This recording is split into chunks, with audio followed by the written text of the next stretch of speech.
People arriving at the border points are in need of everything, including basic supplies such as toothbrushes, wet wipes, baby food, and diapers. Obviously, they also need hot food and drinks, as temperatures on many border points is still remaining freezing. It's snowing today in Warsaw as well.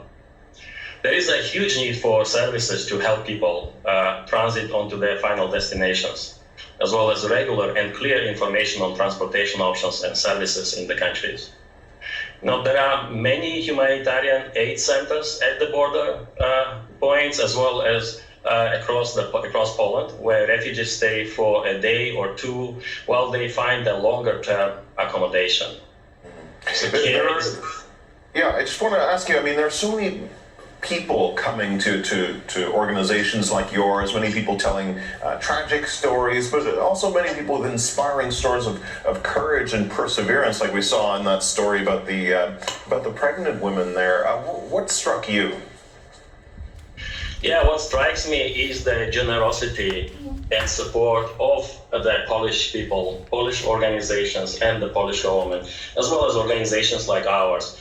I see enormous number of people, volunteers in all these crossing centers who stay there, who work there for hours, for most of the day. And many of them, they take refugees home. For instance, I was in a refugee center here in Warsaw last week, and I heard a story when a volunteer who has 3 children of his own, he took another family with 3 children. One of them was born in the refugee center. So he says now he has 6 children. Gosh, that's amazing. I mean, we're seeing the best of humanity alongside with, of course, the worst with the war. And the fact that Russia's ground invasion hasn't gone as planned, so that's good news from a Ukrainian military standpoint. But could it mean a harsher outcome for civilians as Russia is seemingly changing tactics and attacking more civilian targets? I mean, how big of a concern is this, and how might that put even more pressure on civilians to evacuate?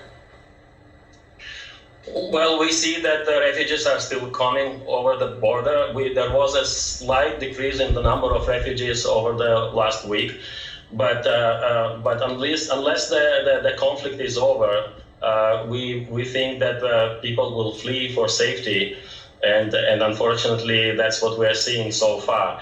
We obviously hope that the conflict will be over, and eventually most of the people will be able to go back to Ukraine and rebuild their lives, where organizations like CARE will be ready to support in Ukraine. But in the meantime, we're here together with our partners, together with the people of Poland, the local governments, providing all essential support.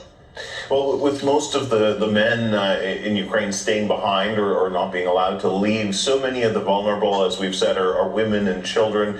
Your organization has warned of an increased risk of trafficking and exploitation. Why is that, and how do you prevent that? Yeah, we see the risk of trafficking and gender-based violence in many different situations. So.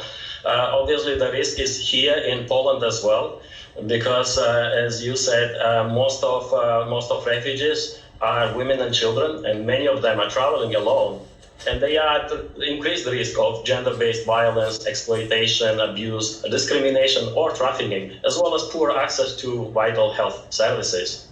So.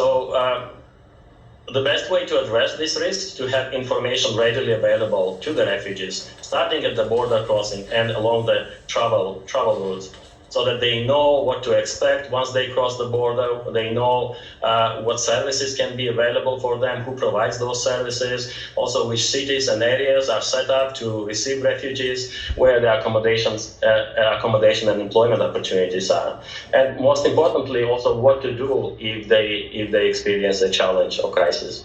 Yeah, a huge challenge ahead. Really appreciate all of the work that you're doing. David Gazashvili, thank you so much for joining us.